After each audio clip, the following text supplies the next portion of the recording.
To je zgodba o državi. To je zgodba o skupnosti. To je zgodba o pogumu. To je zgodba o ljubezni. To je zgodba o nasilju. To je zgodba o zaščiti. In o telesu neke neznane mlade ženske. Dođi, kad padne mrak, dođi mi tiho ko vetar glas.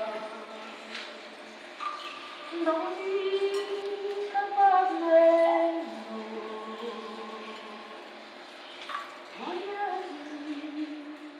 jer cuando je miris belog cveća, međan dodir krila pale